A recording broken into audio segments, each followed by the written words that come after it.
All right, we got a good one this week in Miami at SMU, and Carson Beck, he knows there's a challenge in front of him. Playing on the road, it's homecoming for SMU. They'll be rowdy, and that Mustangs defense, a highly disruptive unit, effective against the run, ability to create turnovers. They can put the pressure on. Here's Beck on the task at hand.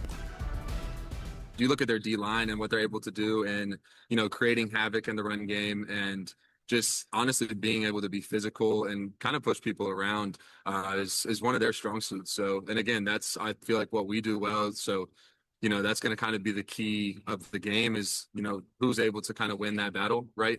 And again, like I said, they're a really talented defense. And they do a really good job. So again, they're going to pose a challenge for us, but just looking forward to having that opportunity to go out and execute and continue to have good practices and build them as we lead up to Saturday.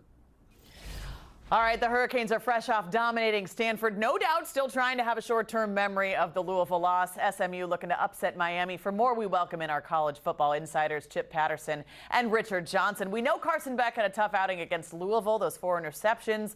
No doubt lingered in his mind maybe a little bit, but can he take care of the football against SMU on the road this weekend? Chip, you go first. Yeah, I think he can. It is important for Carson Beck not to let these pile up because if you remember last season when he was at Georgia, Georgia had some injuries along the offensive line. Team started really dialing up pressure on Beck, and Beck started having turnovers hit in a hurry. And that's why it is so important that you aren't stacking bad performances. That's why it was so important that Miami was able to turn it on and turn it up when it comes to taking a game that was close at halftime last week and turn it into a blowout victory. So I'll say yes, Trisha. I think Carson Beck can continue to make sure that that poor performance against Louisville doesn't end up lingering any longer.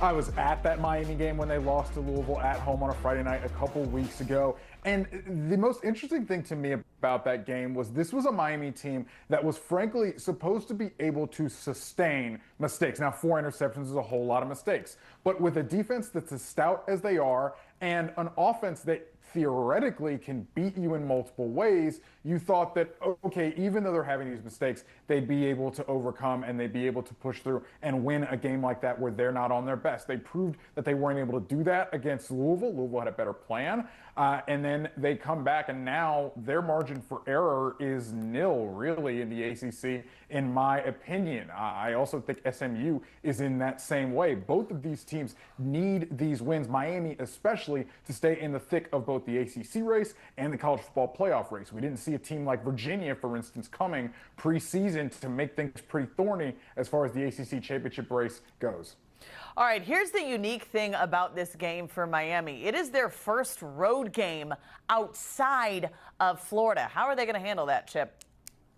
I think they're going to handle it because they're good at the lines of scrimmage, right? I mean, so your rhythm is off. So your timing is off. Maybe your concentration ain't so sharp. Well, I'll tell you what.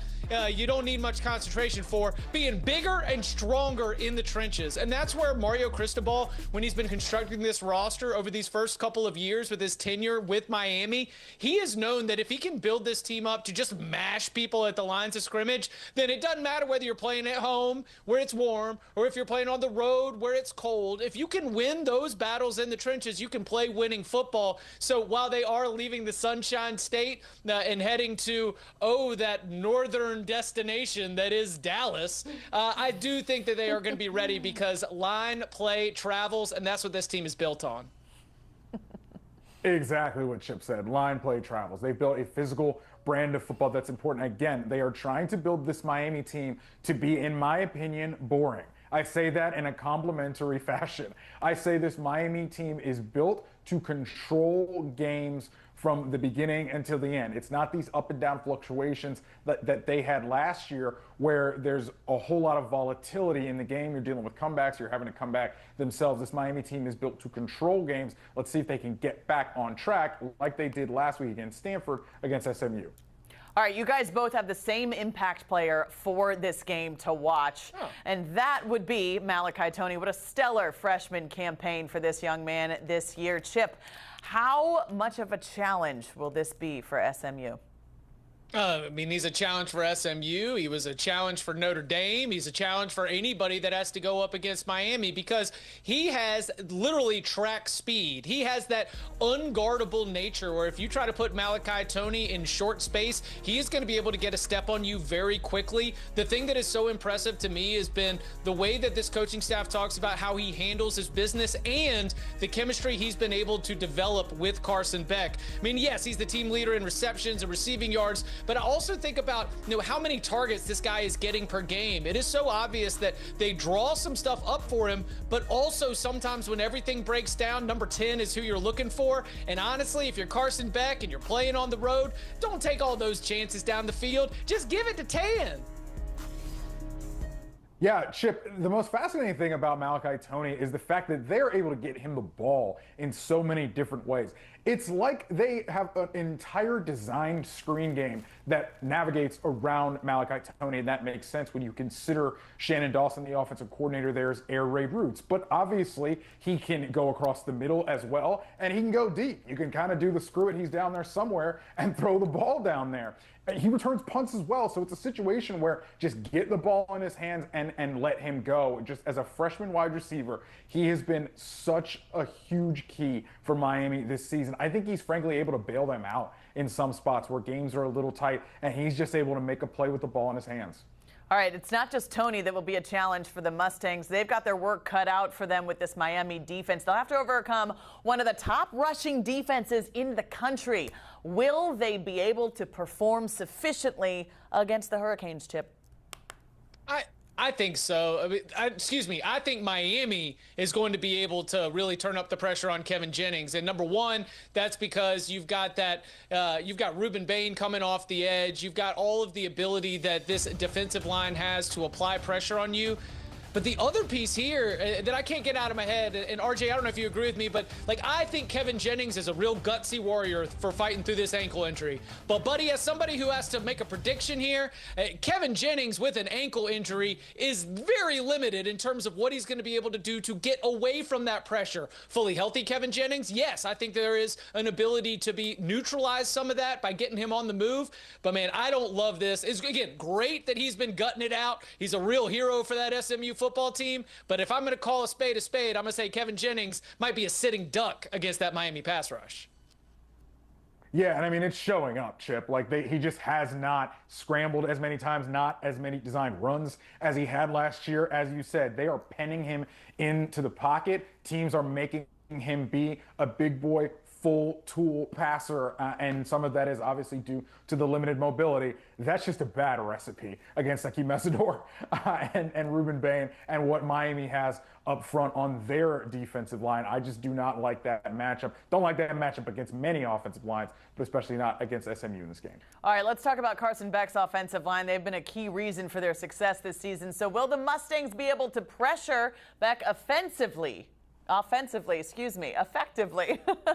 Saturday? There's a lot of words there. Will they be able to pressure Beck effectively come Saturday, Chip? I think this comes down to schedule for me, and I don't mean the schedule of games you play. I mean staying on schedule. I mean being able to make sure that you avoid a 3rd and long scenario, because one of the things that Miami can do when they have great balance is an ability to be effective enough in both the run and the pass that they keep a defense from really being able to apply that extra pressure, try to turn up the heat on Carson Beck and force him into some of those mistakes. So in a 3rd and long scenario, yes, SMU does have some athletes. They've got some havoc creators, but I'm also concerned about their ability against this Miami offensive line to avoid just getting stuck in the 3rd and manageable when you're not able to make those same kind of calculations, especially with the game breaker like Malachi Toney. So ultimately, I think my answer is in the right scenarios, yes, they can pressure Carson Beck. The key will be getting into those 3rd and long situations. They better be able to pressure Carson Beck, because I am very worried about what SMU has on the back end. We've talked a lot about Malachi Toney in this segment, deservedly so, but CJ Daniels is going to have some joy too in this game. I watched Clemson a couple weeks ago with a backup quarterback move the ball through the air against SMU. So SMU's passing defense is a concern. They are able to manage that, I think, in a lot of their games this season because that pass rush is really good. They're able to wreak havoc up front, get to quarterbacks, speed quarterbacks up, and kind of save their back end, protect their back end with what they're good at on the pass rush in the front end of their defense. But if they don't get home in this game, it's going to be a long day. All right, no surprise, you both have the same SMU impact player for this weekend, Chip. You already mentioned him once, the quarterback, Kevin Jennings. What do you expect from him against a formidable defense in the Hurricanes? Well, it's about the definition of impact, right? I mean, there's a lot of different ways that you can impact the outcome of a game. And Kevin Jennings, just to me, is the X factor. I mean, if he rises up, if he has a great game, SMU's got a chance to be able to hand an upset victory that would throw the ACC title race into yet another blender.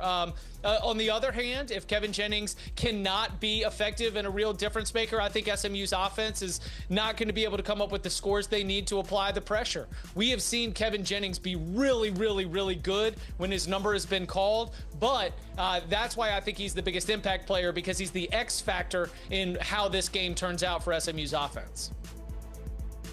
Yeah, and one of my biggest things here is about game script, right? If this game gets away from SMU and SMU is forced to chase, you combine the fact that Kevin Jennings has relatively limited mobility with the fact that he's sitting in the pocket, with the fact that that Miami pass rush may just be able to pin its ears back and come all guns blazing at Kevin Jennings.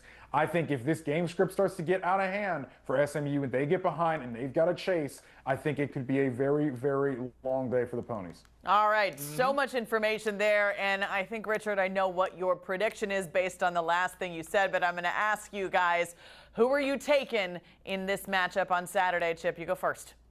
I got Miami 31-17. I just think it's going to be very difficult for SMU to be able to hold up against the playmakers. I'm not afraid of the road trip. I think Mario Cristobal's team is built the right way.